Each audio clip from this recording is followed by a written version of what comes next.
ಶಾಲಾ ಕಾಲೇಜು ರಜೆಯ ಬಗ್ಗೆ ಇನ್ನೂ ಕೂಡ ನಿರ್ಧರಿಸಿಲ್ಲ ಸರ್ಕಾರ. ಸಾರಿಗೆ ಯೂನಿಯನ್ ಬೆಂಬಲ ಕೊಟ್ಟರೆ ಬಸ್ ಓಡಲ್ಲ.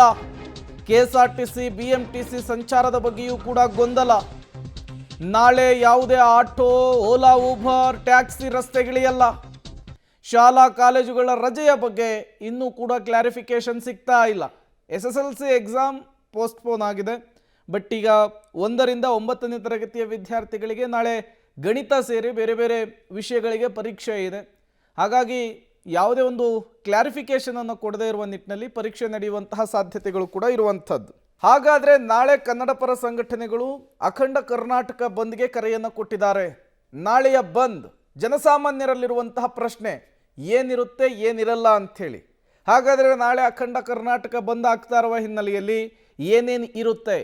ಆಸ್ಪತ್ರೆ, ಮೆಡಿಕಲ್, ಹಾಲು, ಅಗತ್ಯ ವಸ್ತುಗಳು ಪ್ರತಿನಿತ್ಯದ ರೀತಿಯಲ್ಲಿ ನಿಮಗೆ ಸಿಗುತ್ತೆ. ಇದರ ಸೇವೆಯಲ್ಲಿ ಯಾವುದೇ ರೀತಿಯ ವ್ಯತ್ಯಯ ಇರೋದಿಲ್ಲ. ಆಸ್ಪತ್ರೆ, ಮೆಡಿಕಲ್ 24x7 ಓಪನ್ ಆಗಿರುತ್ತೆ. ಹಾಲಿನ ಸಪ್ಲೈಯಲ್ಲೂ ಕೂಡ ಯಾವುದೇ ರೀತಿಯ ವ್ಯತ್ಯಯವಾಗೋದಿರಲ್ಲ. ಇನ್ನು ಮೆಟ್ರೋ, ಪೆಟ್ರೋಲ್ ಬಂಕ್, ಹೋಟೆಲ್ಗಳು ಕೂಡ ಪ್ರತಿನಿತ್ಯದಂತೆ ನಾಳೆಯೂ ಕೂಡ ಕಾರ್ಯನಿರ್ವಹಿಸುತ್ತವೆ. ಅಖಂಡ ಕರ್ನಾಟಕ ಬಂದ್ಗೆ ನೈತಿಕ ಬೆಂಬಲವನ್ನು ಮಾತ್ರ ಘೋಷಣೆ ಮಾಡಿದ್ದಾರೆ.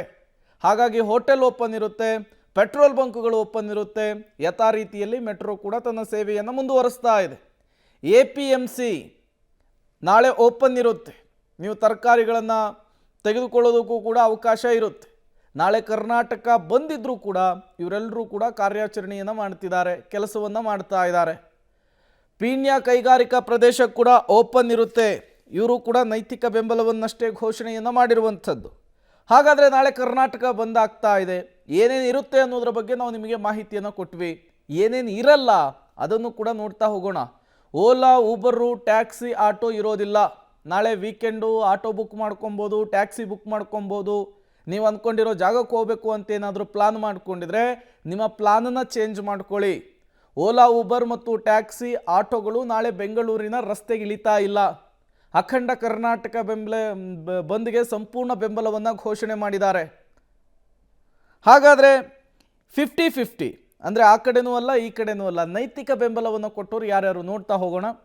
ಥಿಯೇಟರ್ ನಾಳೆ ಮಧ್ಯಾಹ್ನದವರೆಗೂ ಕೂಡ ಓಪನ್ ಇರಲ್ಲ. ಥಿಯೇಟರ್ಗಳು, ಚಿತ್ರಮಂದಿರಗಳು ಈಗ ಅದಕ್ಕೆ ಮಧ್ಯಾಹ್ನದ ಮೇಲೆ ಓಪನ್ ಆಗುತ್ತೆ ಅನ್ನುವಂತಹ ಮಾಹಿತಿಯನ್ನು ಕೊಟ್ಟಿರುವಂತಹದ್ದು ಚಿತ್ರಮಂಡಳಿ, ವಾಣಿಜ್ಯ ಮಂಡಳಿ. ಇನ್ನು ಮಾಲ್ ಕೂಡ ಮಧ್ಯಾಹ್ನದವರೆಗೂ ಕೂಡ ಓಪನ್ ಆಗಲ್ಲ ಅನ್ನುವಂತಹ ಮಾಹಿತಿ ಇದೆ. ಮಧ್ಯಾಹ್ನದ ಮೇಲೆ ಓಪನ್ ಆಗುತ್ತೆ ಅನ್ನುವಂತಹ ಮಾಹಿತಿ ಇರುವಂಥದ್ದು.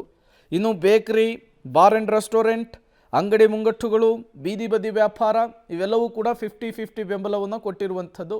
ಹಾಗಾಗಿ ಮಧ್ಯಾಹ್ನದವರೆಗೂ ಕ್ಲೋಸ್ ಮಾಡಿ ಮಧ್ಯಾಹ್ನದ ನಂತರ ಓಪನ್ ಮಾಡಲಿಕ್ಕೆ ಇವರೆಲ್ಲರೂ ಕೂಡ ಪ್ಲಾನನ್ನು ಮಾಡಿಕೊಂಡಿದ್ದಾರೆ. ಹೇಳಿ ಕೇಳಿ ನಾಳೆ ವೀಕೆಂಡು ಅಂಥೇಳಿ ಜನ ಪ್ರತಿನಿತ್ಯದಂತೆ ಎಲ್ಲವೂ ಸಿಗುತ್ತೆ ಅಂದ್ಕೊಳ್ಳೋದಕ್ಕೆ ಹೋಗಬೇಡಿ. ಸ್ವಲ್ಪ ವ್ಯತ್ಯಯವಾಗುವಂತಹ ಸಾಧ್ಯತೆಗಳು ಕೂಡ ಇದೆ.